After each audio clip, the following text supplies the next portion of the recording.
बिस्मिल्लाहिर्रहमानिर्रहीम। हमने आई की जो एनाटमी ईएनटी की जो एनाटमी वगैरह सारी कंप्लीट कर दी थी। एनाटमी फिजियोलॉजी पढ़ लिया था। अभी उसकी जो एबनॉर्मलिटीज़ है या जो डिजीज़ है उसके बारे में पढ़ते हैं। फर्स्ट हम स्टार्ट करते हैं आई की जो डिसऑर्डर्स वगैरह होते हैं, जैसे कैटरेक्ट। कैटरेक्ट किसे कहते हैं? वो cataract is a opacity of the lens that is the disorder of the image projection into the retina and that is can be progress to blindness. कहते हैं कैटरेक्ट जो होते हैं जब हमारी लेंस जो होता है उसके अंदर ओपेसिटी, मतलब ओपेसिटी ये जो आपको नज़र आ रही है, मतलब ऐसे धुंधलापन जो स्टार्ट हो जाता है, ओपेसिटी थोड़ी सी मोटा मोटा सा भी हो जाता है और थोड़ी सी ये डार्क ब्लाइंडनेस क्लाउडनेस वगैरह जैसी हो जाती है। जब हमारी लेंस के अंदर ओपेसिटी स्टार्ट हो जाती है तो उसकी वजह से क्या होता है, हमारी रेटिना जो होती है वो प्रॉपरली किसी ऑब्जेक्ट को प्रॉपरली देख नहीं पाता और आहिस्ता आहिस्ता जैसे जैसे कैटरेक्ट बढ़ता रहता है, जैसे ये ओबेसिटी बढ़ती रहती है और हमारी ब्लाइंडनेस हो जाती है, नज़र फिर बिल्कुल नहीं आता। काजिज़ की बात किसकी वजह से होता सकता है? एजिन। एजिन मतलब जो बूढ़े लोग होते हैं 40-50 साल से ऊपर होते हैं उनको इसके कैटरेक्ट के चांसेस होते हैं, किसी भी टाइम हो सकता है। ठीक है। और इसकी क्या हो जाती है, start the lose the transparency and protein. अच्छा, इसमें क्या हो जाती है, हमारी जो लेंस की जो ट्रांसपेरेंसी होती है वो आहिस्ता आहिस्ता क्या हो जाती है, इस कैटरेक्ट की वजह से लूज़ हो जाती है, ख़त्म हो जाती है। और जब वो कम हो जाती है तो इसके नतीजे में प्रोटीन जो होते हैं वो इस लेंस के ऊपर आके स्टक होना स्टार्ट हो जाते हैं। और जब वो प्रोटीन बहुत ज़्यादा स्टक होना स्टार्ट हो जाते हैं तो उसकी वजह से जो हमारा लेंस होता है वो क्लाउडी हो जाता है, बादल जैसा हो जाता है, फिर बाहर की चीज़ हमें नज़र नहीं आती। कॉन्जेनेंटल बोन विद द कैटरेक्ट, कॉन्जेनेंटल भी हो सकता है, कोई ट्रामा या आई के ट्रामा वगैरह हो जाए, या कोई डिजीज़ प्रोसेस जैसे डायबिटिक की वजह से टाइप 2 डायबिटीज़ जो होती है उसकी वजह से भी कैटरेक्ट हो सकता है। ठीक है। ये जो कुछ चीज़ें हैं, कुछ ऐसे मेडिकेशन वगैरह हो गई, उसकी वजह से भी आपको हो सकता है कैटरेक्ट। ठीक है। डिसऑर्डर ऑफ द आई, इस कैटरेक्ट की बात करते हैं। इसमें क्या होता है, blur vision and decrease the colour percep perception are the early sign. इसमें क्या होता है, जब कैटरेक्ट हो जाता है प्रॉपरली आपको कोई चीज़, प्रॉपरली आपको कलर को आइडेंटिफाई वगैरह नहीं कर सकते हो और आहिस्ता आहिस्ता आपका जो विजन है वो ग्रेजुअली लूज होता जाता है, नज़र ख़त्म होती जाती है इस लेंस की वजह से। अच्छा, घबराने की ज़रूरत नहीं है, जब लेंस हम रिप्लेसमेंट कर सकते हैं, दूसरा लेंस लगा देते हैं तो उसकी वजह से नज़र सही हो जाती है। Tools use to diagnose cataract, वो कौन कौन से टूल होते हैं जो कैटरेक्ट को डायग्नोस करते हैं? Visual acuity test with Snellen chart. Snellen chart, और जैसे आई के डॉक्टर के पास आप लोग गए भी होंगे, वहाँ पर चार्ट होते हैं, उसके ज़रिए वो नज़र देखा जाता है तो कैटरेक्ट की आइडेंटिफिकेशन उस चीज़ से होती है। और उसके साथ साथ स्लैट लिम्ब। स्लैट लिम्ब मैंने आपको बताया था, स्लैट लिम्ब क्या होता है कि आई की जो इंटीरियर पूरा स्ट्रक्चर होता है उसको देखा जाता है। We help the enlarge front of area of the eye to allow the doctor to see the structure of the eye and for elevation like a corneal lens and iris। Interior जितना भी structure है उसको जो slate lamp है, जो machine है, उसके ज़रिए देखा जा सकता है। इन दोनों तरीक़ों से हम कैटरेक्ट को डायग्नोस कर सकते हैं। और dilation of the pupal and assess the optic nerve with the ophthalmoscope. अगर हमने ऑप्टिक नर्व को देखनी है तो हम पहले प्यूपल को डायलेट करेंगे और फिर उसके बाद हम ऑप्टिक नर्व को देख सकते हैं। किसके ज़रिए? ऑप्थेल्मोस्कोप जो होता है, जैसे डॉक्टर होते हैं, अगर आँख के डॉक्टर के पास आप गए भी हो, इनके पास जो मशीन पड़ी होती है उसको हम ऑप्थेल्मोस्कोप कहते हैं। ठीक है। कैटरेक्ट की ट्रीटमेंट क्या है? Monitoring the cataract until the progresses to the point where the patient cannot perform the normal activity, first option. अगर इसका इलाज हम ट्रीटमेंट तब करते हैं कोई, जब कोई इंसान है वो उस कैटरेक्ट की वजह से उसकी जो नॉर्मल एक्टिविटी है वो इम्पेयर हो रही है, वो अपना उस कैटरेक्ट की वजह से उसको नज़र नहीं आ रहा, जो नॉर्मल एक्टिविटी वो नहीं कर पाता, तो उसकी फिर हम ट्रीटमेंट करते हैं, मतलब उसका हम उस लेंस को हटा देते हैं, दूसरा लेंस लगा लेते हैं, सर्जरी करते हैं। उसके बाद फिर regular checkup of changing of the eye glasses in prescription फिर रेगुलर आई की चेकिंग होती है और फिर ग्लासेस वगैरह प्रिस्क्राइब किए जाते हैं कि वो प्रॉपरली इस धूप वगैरह इन चीज़ों से प्रोटेक्ट रख सके। इंटीग्लार ग्लासेस वो ग्लासेस होती है, आप लोगों ने देखी भी होंगी, वो ग्लासेस जैसे उनके धूप की जो रेज वगैरह लगती हैं तो वो डार्क हो जाते हैं, उस जो ग्लासेस होते हैं उसको इंटीग्लार ग्लासेस कहलाया जाता है। और पेशेंट को बताएंगे कि भाई अपनी आई की प्रोटेक्शन वगैरह करो, ठीक है, सनराइज वगैरह उस पर ना लगे, और उसके साथ साथ magnifying atoms for the better view and adding more light, ये चीज़ें आप लोगों ने उसको बतानी है ट्रीटमेंट में, ठीक है। Surgery remove the cloudy lens and replace with the intraocular lens, जो पुराना लेंस और क्लाउडी लेंस होता है उसको हटा दिया जाता है उसके ज़रिए। उसके बाद कौन सा लेंस लगा दिया जाए, इंट्राओकुलर लेंस, दूसरा लेंस आर्टिफिशियल वो लगा दिया जाता है, ठीक है। और ये लेंस किस ज़रिए किस प्रोसेस से लगाते हैं, वो कहते हैं फ्यूको एमल्सिफिकेशन एक प्रोसीजर है, उसके ज़रिए क्लाउडी लेंस जो होता है उसको हटा दिया जाता है और इंट्राओकुलर लेंस लगा दिया जाता है। Phacoemulsification trap of the extra capsular exertion that is performed to remove the cloudy lens by the breakup of sound waves. The old lens is removed and new lens called intraocular lens placed on the eye. The lens will start in the eye the permanently and it is the eye new lens। कहते हैं emulsification, फ्यूको emulsification जो होता है ये एक procedure है, इसमें क्या करते हैं साउंड वेव्स के ज़रिए हम जो क्लाउडी लेंस है उसको हटा दिया जाता है और नया लेंस लगा दिया जाता है जिसको हम इंट्राओकुलर लेंस कहते हैं। और ये इंट्राओकुलर लेंस जो होता है परमानेंटली लगा दिया जाता है, ठीक है, उसको हम आई न्यू लेंस भी कहते हैं। सर्जरी इंटरवेंशन अगर बात करते हैं, before one I in the, अगर दोनों आई में हो तो पहले एक आई की हम सर्जरी करेंगे, फिर वो जब सही हो जाए उसके बाद दूसरी करेंगे, पेशेंट को इनप्योर रखेंगे, ठीक है, सर्जरी के लिए। और कुछ डॉक्टर ऐसे होते हैं, कुछ ड्रॉप्स एडवाइस करते हैं कि भाई 2-3 दिन आप ये ड्रॉप्स इस्तेमाल करो, उसके बाद आपको जो होते हैं सर्जरी करेंगे। कुछ जो एंटी इन्फ्लेमेटरी ड्रग्स एंटीबायोटिक वगैरह देते हैं। एजुकेशन पेशेंट टू अच्छा अपनों क्या करें, educate the point for a patient instil the I that have a surgery, surgery के बारे में बताना है, पेशेंट को बताना है जो ड्रॉप्स आपको दिए गए हैं वो आपने 3 मिनट और या 3 से 5 मिनट का वक्फा डालना है, एक ड्रॉप्स डालना है, फिर उस 5 मिनट के बाद या 3 मिनट के बाद दूसरा डालें कि प्रॉपरली पहला वाला ड्रॉप्स एब्जॉर्ब हो सके, ठीक है। आफ्टर सर्जरी क्या होती है, उस position on non surgical side, अच्छा कहते हैं जिस आंख पे ऑपरेट हुए तो उस आंख पे अपने प्रेशर नहीं लाना है, दूसरी साइड पे अपने लेटना है। Eye light won after the surgery and per surgeon recommended when the remove wear the glasses throughout of the eye, कहते आई शील्ड आती है वो लगानी है, एक कवर आता है आफ्टर द सर्जरी पे आंख पे लगा दिया जाता है कि वो बाहर की चीज़ इन चीज़ों से एक्सपोज ना हो सके, ठीक है। और फिर क्या कहते हैं जब आप उस कवर को हटाओ तो आप ग्लासेस वगैरह इस्तेमाल करो, और स्लीपिंग के दौरान आप लोगों ने इन कवर को इस्तेमाल करना है, इसलिए इस्तेमाल करना है आप नहीं सोने के दौरान आप उसको रब वगैरह कर लो या कोई और मसला वगैरह कर लो। और जो drops anti inflammatory drops antibiotic drops जो दिए वो आप लोगों ने हाथ धोने के बाद उसको इस्तेमाल करना है। और आपने क्या करना है, जो चीज़ आपको मतलब तकलीफ़ देते हैं, आपके लेंस वगैरह को नुकसान देता है, जैसे हेवी लिफ्टिंग हो गया, रनिंग, कफिंग, उन चीज़ों को आपने से परहेज़ करना है। और आखिर टीवी अगर आपको देखना है, डिज़ायर है तो आप देख सकते हैं, मगर वो काम जो आपको आंख को तकलीफ़ को बढ़ा दे वो आप लोगों ने नहीं करने, ठीक है। और पेन के लिए आप लोगों ने मेडिकेशन वगैरह देनी है, ठीक है। अच्छा, अब ग्लूकोमा क्या होता है, ग्लूकोमा जो होती है एक ग्रुप ऑफ आई कंडीशन होती है जिसके नतीजे में हमारा ऑप्टिक नर्व डैमेज हो जाता है।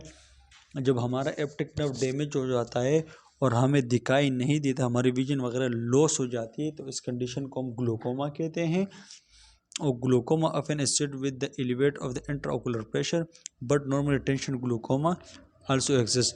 और ये बताया जा रहा है कि ग्लूकोमा जो होता है वो इंट्राओकुलर प्रेशर बढ़ने की वजह से भी हो जाता है, but normally tension glaucoma also exist, ठीक है। इंट्राओकुलर प्रेशर की बढ़ने की वजह से भी ग्लूकोमा हो सकता है, अदर डिजीज़ की वजह से भी ग्लूकोमा हो सकता है, ठीक है। ये आपको बताया जा रहा है, ये दिखा नज़र आ रहा है, ये हमारी ऑप्टिक नर्व होती है, जब ये ब्लॉक हो जाती है, कंप्रेस हो जाती है इंट्राओकुलर प्रेशर की वजह से या किसी और चीज़ की वजह से ये कंप्रेस हो जाती है, तो उसकी वजह से फिर हमारी ब्लाइंडनेस हो जाती है। जब ब्लाइंडनेस हो जाती है तो उस कंडीशन को हम ग्लूकोमा कहते हैं।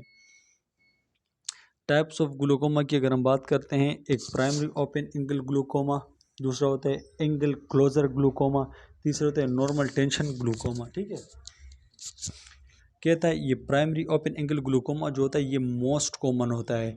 इसमें क्या होता है, ग्रेजुअल लूज ऑफ विजन। ये वो ग्लूकोमा जिसमें आराम आराम से हमारा नज़र ख़त्म होता जाता है, तो उसको हम प्राइमरी ओपन एंगल ग्लूकोमा कहते हैं और ये मोस्ट कॉमन है। क्लोज एंगल क्लोजर ग्लूकोमा कौन सा है, सडन ऑनसेट मेडिकल इमरजेंसी, जब अचानक से किसी भी वजह से उसकी वजह से ट्रामा की वजह से या कोई और किसी मसले की वजह से जब हमारे सडनली जो नज़र बिल्कुल लॉस हो जाए और ऑप्टिक नर्व बंद हो जाए, तो इसको हम क्या कहते हैं, एंगल क्लोजर ग्लूकोमा, और इसमें मेडिकल इमरजेंसी की ज़रूरत होती है। Normal tension glaucoma, optic nerve damage, the deposit of the normal intraocular pressure. Normal intraocular pressure की वजह से क्या होता है, जब ऑप्टिक नर्व क्या हो जाता है, डैमेज हो जाती है, तो उसको नॉर्मल टेंशन ग्लूकोमा कहलाया जाता है। ठीक है, ये ओपन एंगल ग्लूकोमा और क्लोजर एंगल ग्लूकोमा की पिक्चर थोड़ी दिखाई दे रही है।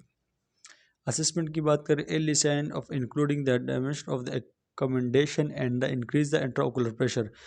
ग्लूकोमा में जो फर्स्ट साइन हमें मिलता है तो इंट्राओकुलर प्रेशर इंक्रीज होगा ग्लूकोमा में। ठीक है, with the primary open angle glaucoma जो होता है वो पेनलेस होता है, vision change slowly slowly result in turn vision. मैंने आपको बताया primary angle glaucoma Aahista Aahista जिसमें नज़र ख़त्म होती जाती है प्राइमरी एंगल ग्लूकोमा कहलाया जाता है, उसमें कोई पेन वगैरह नहीं होता। और जो प्राइमरी एंगल क्लोजर ग्लूकोमा होता है उसमें एकदम ब्लड विजन हो जाता है। ठीक है, लाइट वगैरह बिल्कुल एकदम ख़त्म हो जाती है और हमारा आई जो होता है वो रेड रेड वगैरह हो जाता है, वो क्या होता है, क्लोजर एंगल क्लोजर ग्लूकोमा कहलाया जाता है।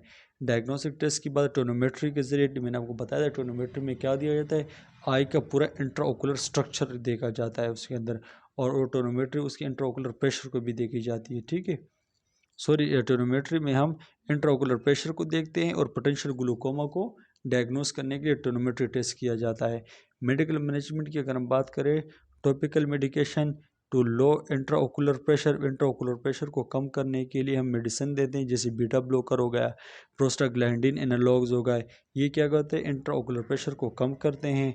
ओरल मेडिकेशन में हम देते हैं, बाज़ पेशेंट को ज़रूरत हो लेज़र थेरेपी वगैरह की जाती है, और सर्जिकल इंटरवेंशन जिस चीज़ की ज़रूरत हो वो की जाती है, ये मेडिकल मैनेजमेंट में। ठीक है, उसके बाद intervention of the acute angle glaucoma. अगर एक्यूट एंगल क्लोजर ग्लूकोमा हो जाए जैसे मेडिकल इमरजेंसी वाला, तो उसमें क्या होता है, we treat acute angle glaucoma as medical emergency. ये जिसको है तो मेडिकल इमरजेंसी के जरिए उसको डायरेक्ट ट्रीट किया जाता है। इसमें क्या कर दिया जाता है, सबसे पहले जो होता है इंट्राओकुलर प्रेशर को कम किया जाता है। फिर उसके बाद क्या होता है, we prepare the client for the peripheral iridectomy. फिर उसके बाद इंट्राओकुलर प्रेशर को कम करने के बाद पेरिफेरल एरेडेक्टमी के लिए तैयार किया जाए। पेरिफेरल एरेडेक्टमी क्या होता है, ये एक प्रोसीजर है। इसमें क्या होता है, allow the aqueous humor to flow from the posterior to the interior chamber. ये क्या कहते हैं, इंट्राओकुलर प्रेशर जो होता है उसको कम किया जाता है, उसके बाद जो एक्वस ह्यूमर होता है उसको निकाला जाता है कि जो अंदर प्रेशर आई के अंदर बना होता है वो ख़त्म हो जाए, कि मज़ीद जो ऑप्टिक नर्व डैमेज ना हो। ठीक है, intervention of for the client with the glaucoma. अगर ग्लूकोमा का पेशेंट हो उसको कैसे आप लोगों ने इंटरवेंशन करनी है उसके प्लान को। Instruct the client on the importance of the medication to consider of the pupil. अच्छा, कहते आपने पेशेंट को थोड़ा समझाना है और उन चीज़ों के बारे में बताना है। अच्छा, वो मेडिसिन जो प्यूपल को कंस्ट्रक्ट करती है उसको मायोटिक्स कहलाया जाता है। ठीक है, वो क्या करती है, वो decrease to the production of aqueous humor. और वो मेडिकेशन जो क्या करती है, जो हमारा एक्वस ह्यूमर होता है फिर उसको कम कर देती है, उसको हम कार्बोनिक एनहाइड्रेज इनहिबिटर्स कहते हैं। और वो मेडिकेशन जो हमारी जो क्या करती है, जो इंट्राओकुलर प्रेशर है उसको कम करती है, उस मेडिसिन को हम बीटा ब्लॉकर कहते हैं। तो ये आप लोगों ने जहन में रखना है, क्योंकि एमसीक्यूज इनसे आ सकते हैं कि भाई पीपल को कंट्रैक्ट करने के लिए कौन सी मेडिकेशन दी जाती है, या एक्वस ट्यूमर की प्रोडक्शन को कम करने के लिए क्या दिया जाता है, या इंट्राओकुलर प्रेशर को कम करने के लिए क्या दिया जाता है। और उसके साथ क्लाइंट को जो कहना है जो मेडिकेशन दी गई है वो आपको इस्तेमाल करनी होगी, ठीक है, काफ़ी लंबे टाइम तक आपको इस्तेमाल करनी होगी, ठीक है। और ये बस चूज़ और इन चीज़ को जिन चीज़ों से इनको अवॉइड करना चाहिए उनसे अगले इनको अवॉइड करवाना है, ठीक है। अच्छा, रेटिनल डिटैचमेंट किसे कहते हैं? कहते हैं रेटिनल डिटैचमेंट कहते हैं the detachment of the separation of the retinal from the epithelium. कहते हैं एपिथेलियम की लेयर जो होती है उससे अगर रेटिना हट जाए, रेटिनल डिटैचमेंट कहते हैं रेटिनल का हट जाना, अगर वो डिटैचमेंट हो जाए तो अगर एपिथेलियम से डिटैचमेंट हो जाए तो उसको हम रेटिनल डिटैचमेंट कहते हैं। Retinal detachment occur when the layer of the retina split because of the accumulation of the fluid when both retinal layers and evaluate away from the carotid and the result of the tumor। कहते हैं अगर retina जो है, retina की जो layer है, अगर ये जो हमारी एपिथेलियम है अगर इससे हट जाती है, किसकी वजह से, अगर इन दोनों लेयर के एपिथेलियम और ये जो रेटिना के दरमियान फ्लूइड वगैरह की एक्यूमुलेशन हो जाए और उससे ये हमारा रेटिना अलग हो जाए, रेटिनल डिटैचमेंट कहलाई जाती है। और अगर हमारे कैरोइड और रेटिना के दरमियान जो जगह है और उसके अंदर कोई ट्यूमर डेवलप हो जाए, उस ट्यूमर की वजह से रेटिना हट जाए, इस कैरोइड से जो लाइन है इससे हट जाए, तो इसको हम क्या कहते हैं, इसको भी हम रीनल डिटैचमेंट कहते हैं। इसकी अगर हम बात करें असेसमेंट क्या करें, फ्लैश लाइट फ्ल्यूटर्स और टू बिग स्पॉट्स, ठीक है, साइन ऑफ द ब्लीडिंग। और इसमें देखेंगे आई के अंदर कोई जो स्पॉट्स वगैरह, ब्लैक स्पॉट्स वगैरह तो नहीं बने हुए ब्लीडिंग की वजह से, वो देखेंगे। जब रीनल डिटैचमेंट हो जाए उसके बाद की बात हो रही है। और इंक्रीज द ब्लड विजन, उसका ब्लड विजन उसका इंक्रीज हो जाएगा, since for the set in being drown over the eye. और बाज़ उसके आंख के ऊपर पर्दे वगैरह भी आ जाते हैं रीनल डिटैचमेंट की वजह से, ठीक है। Loss of portion of the visual field and painless loss of the central peripheral vision, उसका विजन जो होता है वो भी लूज हो जाता है। अच्छा, उसकी बात करें इमीडिएट इंटरवेंशन क्या करना होगा भाई, अगर किसी को हमें पता लग जाए कि इसको रीनल डिटैचमेंट है तो उसका क्या इंटरवेंशन करेंगे। Provide the bed rest, cover both I और पेचिस और prescribe for the prevent for the further detachment. उसको बोलेंगे भाई आप रेस्ट करो, अपनी आई को कवर, उसकी आई को कवर करेंगे कि फर्दर जो डिटैचमेंट वगैरह ना हो। और speak to the client before the approaching और position to the client head and prescribe, उसको हेड को इस तरह रखेंगे जिस तरह अपने डॉक्टर ने बताया प्रिस्क्राइब किया उस तरह उसके हेड को रखेंगे। और प्रोटेक्ट और the client further for from injury, और इंजरी वगैरह ना हो जाए, इन चीज़ से उस क्लाइंट की हिफाजत करेंगे। एवॉइड जार्किंग हेड मूवमेंट, और उसको बोलेंगे अपने सर को झटके वगैरह ना देना, मजीद आई मूवमेंट ना हो। मिनिमाइज आई स्ट्रेस, और ये सारी चीज़ें हम उसको करेंगे, ठीक है। सर्जिकल प्रोसीजर की अगर हम बात करें रीनल डिटैचमेंट की, during the fluid from the sub retinal space so that the retina can return to the normal position. अगर वो फ्लूइड वगैरह की वजह से वो डिटैचमेंट हुई, अगर उस फ्लूइड को हम रिमूव कर देंगे वो अपने रेटिना अपनी नॉर्मल पोजीशन में आ जाएगा। दूसरी बात कहते हैं कि seal retinal breaks by the cryosurgery, अगर कोई उसका ब्रेक हुआ है जो रेटिना वगैरह, अगर वो ब्रेक वगैरह हुआ है उसकी जो लेयर, तो उसको हम सीलिंग करेंगे क्रायो सर्जरी की मदद से, उसको हम जैसे सील कर देंगे कि वो अपनी जगह पे प्रॉपर आ जाए। और फिर क्या दें, cold probe apply to the sclera, और कोल्ड जो प्रोप है वो अप्लाई करेंगे इसके स्केला पे, इसलिए करेंगे कि वो वहाँ पर यहाँ पर स्टिमुलेशन और इन्फ्लेमेटरी रिस्पॉन्स जो हो जाए, वो हमारा स्केलर जो होता है वो स्टिमुलेट हो जाए और वहाँ पर इन्फ्लेमेटरी रिस्पॉन्स आ जाए उस जो जहाँ पर हमने सील किया हुआ है, और उस जगह को जल्दी जल्दी से कवर हीलिंग कर दे। सर्जिकल प्रोसीजर, अच्छा, diathermy use for the electrode needles and heat through the sclera to stimulate inflammatory response. Inflammatory response को इसलिए स्टिमुलेट किया जाता है कि वहाँ पर WBCs वगैरह सारे आ जाएंगे और जो ज़ख़म वगैरह जो सील किया है उसको ठीक करने में मदद करेंगे। तो डायथर्मी एक मशीन होती है, उसके अंदर एक इलेक्ट्रोड निडल लगाई जाती है, ये अक्सर ओटी में होती है, और स्केरला पे उसको टच कर दिया जाता है, स्केरला पर उसको रख दिया जाता है कि वो थोड़ी सी जल जाए और वहाँ पर स्टिमुलेशन और इन्फ्लेमेटरी रिस्पॉन्स वहाँ पर आ जाए और जगह को मज़ीद ठीक कर दे। ठीक है। Retinal detachment, post operative intervention, maintain eye patches and prescribe, monitor for the haemorrhage, इन चीज़ों को मोनिटर करना है। Prevent nausea, vomiting, monitor for the restless, इन सारी चीज़ों को आपने ऑपरेशन के बाद करना है, मोनिटर करना है, ये सारी चीज़ें देखनी है। ठीक है। Muscular macular macular macular degeneration किसे कहते हैं? The deterioration of the macula of the area of the central vision. Macula मैंने आपको बताया था कि इसके अंदर दो किस्म के रोड और कॉन्सेल पाए जाते हैं। जब वो म्यूकोला ख़राब हो जाता है तो उसको म्यूकोलर डिजनरेशन कहलाया जाता है। ठीक है। और ये म्यूकोला ख़राब किस वजह से होता है? या उस म्यूकोला की एट्रोपी हो जाए, या जब इंसान बड़ी उम्र का हो जाता है उसकी वजह से वो म्यूकुलर ड्राई हो जाए, या कोई उसके अंदर कोई पस वगैरह बढ़ जाए तो उसकी वजह से वो डी ओरिएंटेशन मतलब ख़राब हो जाता है। जब वो ख़राब हो जाए तो उसको म्यूकुलर डिजनरेशन कहलाई जाती है। ठीक है। अच्छा, decline of the central vision, ये हमारे जब वो ख़राब हो जाए तो हमारे क्योंकि रोड और कौन से देखने का काम करते हैं तो वो चीज़ क्या होते हैं, विजन पे भी हमारा असर पड़ता है, ब्लर विजन वगैरह हो जाती है। इंटरवेंशन क्या होती है? Initiate for the initiate the strategies to assist for the maximize remaining vision to maintain the independence.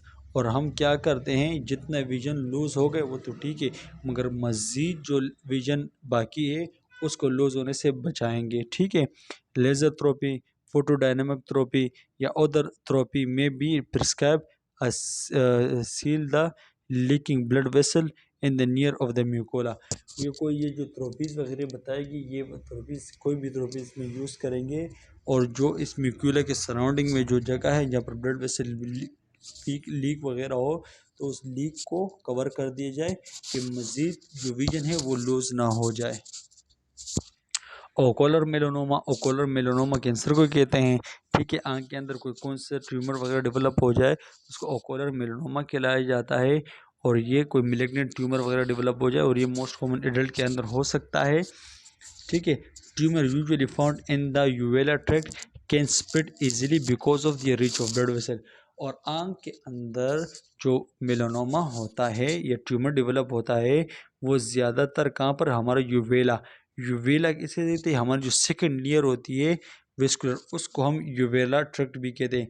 वहाँ पर ये ट्यूमर डेवलप होता है। क्यों डेवलप होता है? क्योंकि वहाँ पर बहुत ज़्यादा ब्लड वेसल्स पाई जाती है और वहाँ से वो इजीली हमारे पूरी आँख के अंदर स्प्रेड हो सकता है, सप्लाई हो सकता है। ठीक है। इसकी वजह से ब्लड विजन हो सकता है अगर मेलानोमा हो जाए। इंट्राओकुलर प्रेशर भी इंक्रीज होगा, चेंजिंग इन कलर। ठीक है। और हमारा जो खासतौर पर आयरस का कलर है वो चेंज हो जाएगा। Ocular melanoma. अब फिर intervention educate entire the I lobe, remove a surgical and ball implant the end. अच्छा, कि इसमें क्या होता है, इसमें न्यूक्लिएशन किया जाता है। न्यूक्लिएशन पूरी आई की जो बॉल है उसको निकाल दिया जाता है और उसके अंदर एक सॉकेट रख दिया जाता है। अगर बाई चांस दोबारा फिर जो आर्टिफिशियल आई है वो लगाने की ज़रूरत हो तो इसलिए सॉकेट रख दिया जाता है। ठीक है। अच्छा, फिर रेडिएशन भी करते हैं। क्यों रेडिएशन करते हैं? क्योंकि जो प्लग्स वगैरह होते हैं वो हमारे स्केरला के साथ भी अटैच हो जाते हैं, तो इसके लिए हम रेडिएशन भी करते हैं after operation, after removal of eye ball. ठीक है। आई कॉन्ट्यूशंस किसे कहते हैं? आई कॉन्ट्यूशंस भी जब हमारा किसी भी इंजरी की वजह से, ट्रॉमा की वजह से, उसकी वजह से जब हमारे जो ब्लड है वो आई की जो सॉफ्ट टिश्यू है उसके अंदर आ जाए तो उसको हम क्या कहते हैं? आई कंट्यूशंस कहलाई जाती है। द कंट्यूशन काज ब्लैक आई, और उसकी वजह से क्या हो, हमारी आँख क्या हो जाती है? ब्लैक हो जाती है, डिस्कलरेशन, ये सारी चीज़ें हो जाती है, और ये 10 दिन के बाद नॉर्मली ख़त्म हो जाती है। फॉर एग्ज़ाम्पल किसी की लड़ाई हुई, किसी ने उसको मुक्का वगैरह आँख पर मारा तो उसकी वजह से हमारा जो ब्लड वगैरह है वो हमारे सॉफ्ट टिश्यू पे आ जाता है, जिसकी वजह से हमारी आई जो होती है वो ब्लैक वगैरह भी हो जाती है, मगर 10 दिनों में वो डिसअपेयर हो जाती है, सेट हो जाती है। इसके अगर ये हो जाए तो पेन भी हो सकता है, फोटोफोबिया भी हो सकता है, oedema, diplopia, double double vision जिसे कहते हैं वो भी हो सकता है। अच्छा, इसमें उसमें करना क्या है, फिर जो place ice on the I immediately, आँख पर जो होता है वो आइस वगैरह रख देनी है। Instruct the client to receive through the eye examination, patient को बोलना है कि भाई आप के बाद डॉक्टर के पास चले जाओ एग्जामिनेशन के लिए, ठीक है। अच्छा, ये एबनॉर्मलिटीज़ हैं, और ये एबनॉर्मलिटीज़ ये है, इसमें जितने भी हैं उनकी जो एटियोलॉजी है, क्लिनिकल मैनिफेस्टेशन है, नर्सिंग तकरीबन सबके सेम है, तकरीबन सेम है। एक दो चीज़ें इसमें सिर्फ चेंजिंग हुई है, ठीक है। ये अभी फर्स्ट ये जो कहाँ गया, ये रहा। फर्स्ट जो एबनॉर्मलिटीज़ है, ब्लीफराइटिस। ये ब्लीफराइटिस किसे कहते हैं? Inflammation of the eyelids margin involve in their hair follicles and glands. हमारी जो ये आईब्रो होते, आईब्रो इस जगह पर, जिसको आईलेट्स कहते हैं, इसके ऊपर ये जो रीजन है, इस जगह पर अगर इन्फ्लेमेशन हो जाए, जहाँ पर हेयर फॉलिकल्स वगैरह होते हैं और ग्लैंड्स होते हैं, इन जगहों पर अगर इन्फ्लेमेशन हो जाए, इसको हम ब्लीफराइटिस कहलाया जाता है। और ये किस वजह से होती है? बैक्टीरिया की वजह से होती है। मोस्ट कॉमन स्टेफाइलोकोकस बैक्टीरिया जो होती है उनकी वजह से होती है, ठीक है। रेड हो जाती है, स्वेलन हो जाती है, आईलाइड्स दिखाया जा रहा है, और क्रशिंग और स्कालिंग बेस ऑफ द आईलाइड्स, और ईचिंग बर्निंग सेंसेशन महसूस होती है। इसमें नर्सिंग इंटरवेंशन क्या करना है? Warm compression to elevate symptom, जो वॉर्म कंप्रेशन वगैरह देना है, ठीक है, और कि मज़ीद सिम्टम वगैरह ना बढ़े। और आईलाइड हाइजीन जो होती है, आँख को साफ़ वगैरह रखना है, क्लीन वगैरह रखना है। जो टॉपिकल एंटीबायोटिक वगैरह प्रिस्क्राइब की वो आप लोगों ने टाइम टाइम पे डालनी होती है, ठीक है। उसके बाद अगर हम बात करते हैं हाइड, इसको क्या कहते हैं? हॉर्ड, अच्छा, हॉर्ड्यूलम भी कहते हैं इसको, और स्टाई भी कहते हैं। कहते हैं acute infection of the sebaceous gland at the base of the eyelashes. हमारी जो आई लैशेज यहाँ पर दिखाई भी दे रही है, यहाँ पर कुछ ग्लैंड्स होते हैं। इस ग्लैंड के अंदर जब कोई एक्यूट इन्फेक्शन हो जाता है, जिसकी वजह से ये कंडीशन इस तरह होती है, इसको हम क्या कहते हैं? स्टाई भी कहते हैं, हॉर्ड्यूलम भी कहलाया जाता है। और स्टेफाइलोकोकस जो बैक्टीरिया, उनकी वजह से ये होता है। पेन, रेडनेस, स्वेलिंग, ये सारी जो तकरीबन है वो सेम इसकी क्लिनिकल मैनिफेस्टेशन नर्सिंग इंटरवेंशन है, ठीक है, वो आप देख भी लेना। अच्छा, चेलिज़ोन किसे कहते हैं? चेलिज़ोन यहाँ पर पिक्चर में आपको दिखा दूँ, अगर ये ऊपर की जगह नज़र आ रही है, यहाँ पर अगर इस तरह डॉट्स वगैरह ये बन जाए, दाना वगैरह बन जाए, इसको हम चिलीजोन कहते हैं। दिखाता हूँ। The painless chronic inflammatory nodules या सिस्ट इन द मायोबोमिन ग्लैंड से, मायोबोमिन जो ग्लैंड्स होते हैं, ये भी हमारे जो आईलाइड्स होते हैं अपर इस जगह पे यहाँ पर पाया जाता है। अगर इसके अंदर कोई नूडल्स वगैरह बन जाए तो उसको हम चेलिज़ोन कहते हैं। और ये किसी ऑब्स्ट्रक्ट्स होता है मायोबियम मायोबियम मायो माय सॉरी मियायोबोमिन ग्लैंड डक्ट कहते हैं। बड़ा मुश्किल प्रोनाउंसिएशन इसकी, ठीक है। इसकी वजह जब उसके अंदर ऑब्स्ट्रक्शन हो जाती है तो उसके अंदर इन्फ्लेमेशन पैदा हो जाएगी उस ग्लैंड के अंदर, मियायोबोमिन ग्लैंड के अंदर, जिसको हम चिलीजोन कहते हैं। और इसकी जो क्लिनिकल मैनिफेस्टेशन और नर्सिंग इंटरवेंशन है ये तकरीबन सेम ही है, ठीक है। ये आप लोग को नज़र आ रहा है कि चिलीजोन किसे कहते हैं और स्टाई किसे कहते हैं, ठीक है। और अच्छा, ट्रैकोमा किसे कहते हैं? We chronic contagious form of the conjunctivitis cause by the chlamydia और ट्रैकोमाइटिस। कहते हैं कि हमारी जब कंजक्टिवाई जो होती है उसके अंदर जब इन्फेक्शन पैदा हो जाता है, इन्फ्लेमेशन पैदा हो जाता है, तो उसको हम ट्राइकोमा कहलाया जाता है। कंजक्टिवा जो होती है हमारी, ठीक है, उसके अंदर जब कोई इन्फ्लेमेशन या कॉन्टीजियस इन्फ्लेमेशन वगैरह हो जाए तो उसको हम कंजक्टिवाइटिस कहलाया जाता है। और ये किसी फोलिकुलर कंजक्टिवाइटिस, इसकी वजह से मैनिफेस्टेशन, और scarring of the conjunctiva and cornea, I eyelashes abnormalities ये हो जाती है, ठीक है। नर्सिंग इंटरवेंशन आप लोग देख लेना, इसकी सेम तकरीबन सबकी सेम ही है।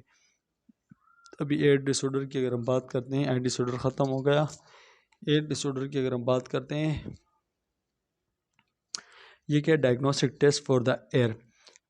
टोमोग्राफी एक प्रोसेस है जिसमें क्या करते हैं हम मिडल एयर, इनर एयर, इन चीज़ों की जो स्ट्रक्चर है पूरा इसको देखा जा सकता है इस टोमोग्राफी के ज़रिए। Multiple degradation of the heart object. Tomography specially help for the diagnose of the acoustic tumour, और अकोस्टिक ट्यूमर वगैरह हो तो उसको भी हम इस टोमोग्राफी के ज़रिए डायग्नोस कर सकते हैं। आर्डियोमेट्री, आर्डियोमेट्री मेजर हेयरिंग इक्विटी। वे आर्डियोमेट्री यूज़, ये भी डायग्नोस्टिक प्रोसीजर है। इसमें आर्डियोमेट्री क्या होता है, हम एक बंदा है तो उसको हम आवाज़ वगैरह लगाते हैं, उससे पूछते हैं कि भाई ये मैंने आवाज़ निकाली ये तेज़ है, स्लो है, किस तरह की आवाज़ है, तो उससे आर्डियोमेट्री उसे कहते हैं। Audiometry use to type pure tone and audiometry and speech of audiometry. वो एक मतलब पुअर टोन, स्लो आवाज़ निकालेंगे, तेज़ आवाज़ निकालेंगे, उसको बोलेंगे आप आइडेंटिफाई करो कि आवाज़ मैंने स्लो निकाली कि तेज़ निकाली है।